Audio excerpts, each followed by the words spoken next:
ay pawang ukol sa kanya. Kita mo, kapatid, siya kasi tinalaga na alin, lahat para sa kanya, ukol din sa kanya. Na marapat sa amang Diyos. Nawari bagay ang tao ay naiwalay sa Diyos. Upang mapalapit, ito kapatid ang ginamit. Mapalapit at minsan na naman na magkakaugnayan ang Ama, Panginoong Diyos at ang ating Panginoong Jesucristo na nagkakaisa, pati ang tao na iwalay, kutlang maging isa. Iisa ang Ama, panganay na kapatid ng ating Panginoon. Kaya ito ang ukol sa lahat ng bagay na pamamaraan. Kaya sa kapatid, ang makatwirang pangsasabi ng tao. Hindi ba pawang ika nga kagila-gilala kagawa ng Ama? Lumayo na tayo, natulan na niya ng una. 8 kaluluwa lang. Darating na naman ang pagkatol na mas kakilakilabot dahilan. Nagniningas tapoy at asupri at 2 kamatayan. Ayaw na may mga ulo. Tatapos. Tunay na napakasuwain, masuwain ng tao hanggang sa ngayon. Ngayon kapatid, papaano natin mapapatunayan ang Diyos hindi nagtatangi sa pagkakalob ng biyaya sa kanyang pagliligtas? Ito na, papatunayan na sa atin ng ating Panginoong Kristo kung bakit ang Panginoong Diyos ay hindi nagtatangi. Patutunayan na kung papaano. Dito po sa Matthew Kapitulo 5, talatang 45. Upang kayo'y maging mga anak ng inyong Ama na nasa langit, sapagkat pinasisikat niya ang kanyang araw sa masasama at sa mabubuti, at nagpapaulan sa mga ganap at sa mga hindi ganap. Kita mo kapatid, papatuloy na sisikat ang araw, hindi lang sa mabuti, kundi pati sa masasama.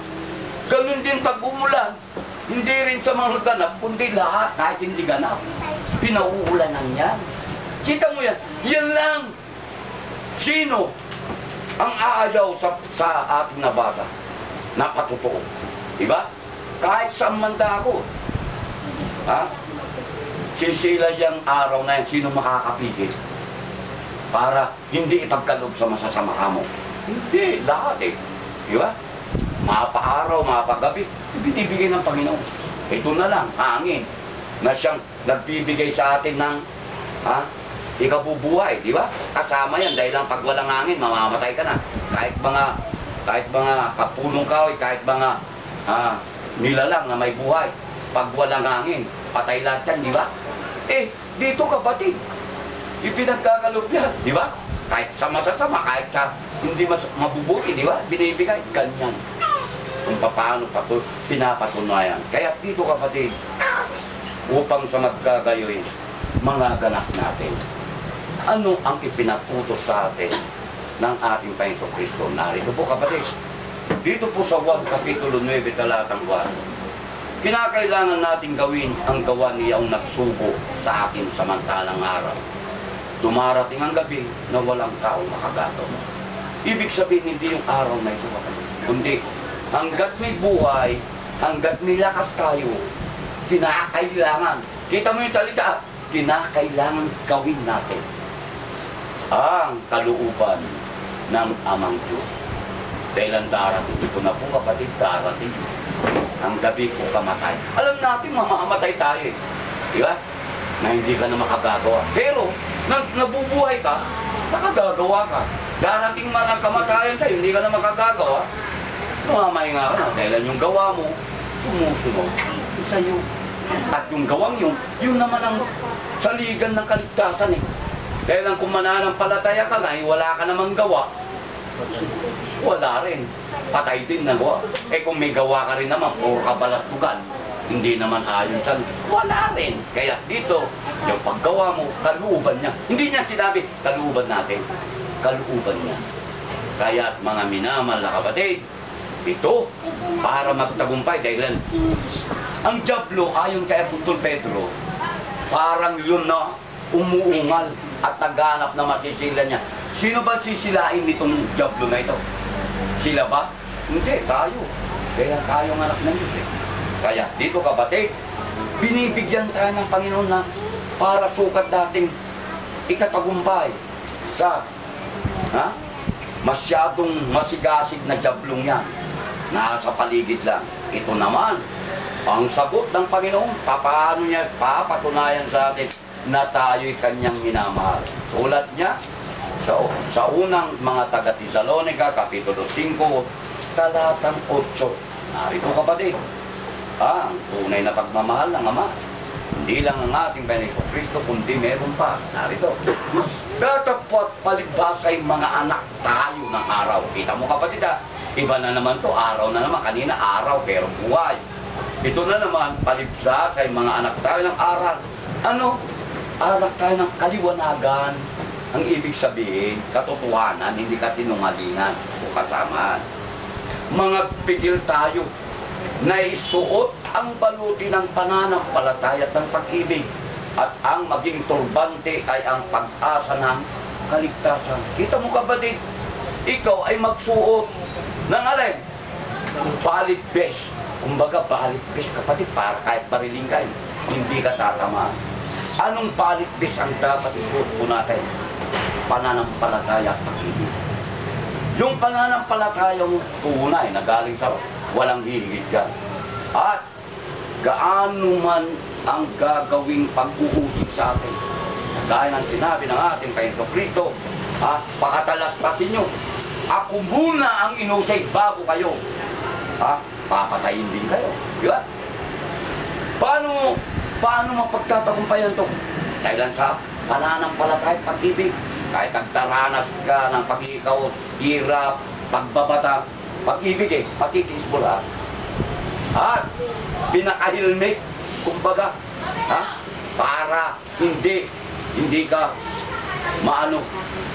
pag-asa. Tignan nyo kapatid ang sinasabi ng Apostol Pablo dito sa Corinto, Kapitulo 13, talatang 13. Datapot ngayon nananatili ang tatlong ito. Ito mahalagang tatlo kapatid. Nananatili ang tatlong ito. Ang pananampalataya, ang pag-asa, at ang pag-ibig. Ngunit ang pinakadakila sa mga ito ay ang pag-ibig. Kita mo yung tatlo, di ba? Ang isuot mong balute, pananampalataya at pag-ibig. Sa ulo, pag-asa. Tatlo yan. Pananampalataya, pag-asa, pag-ibig. Ang pinakadakila sa lahat, pag-ibig. Kita mo kapatid, yan ang ating pong kabilisan.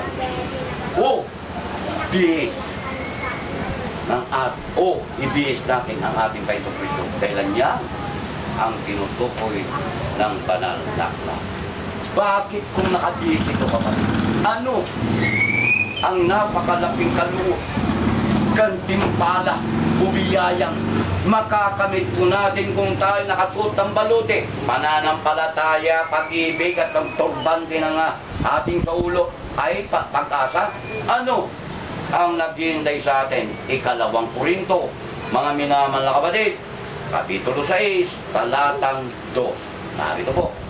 Sapagkat sinasabi niya, sa panahong ukol kita'y pinakinggan, at sa araw ng pagliligtas kita'y sinakluluhan. Narito. Ngayon ang panahong ukol. Ngayon ang araw ng kaligtasan. Kita mo kapatid, kung suot mo ito at yung pananampalataya mong makatotohanan, gaya ng ating pinawit kanina, panahong ukol, araw ng ating kaligtasan. Ang sarap, diba? Ang sarap ng pagtalin ng Espiritu sa ating kaligtasan.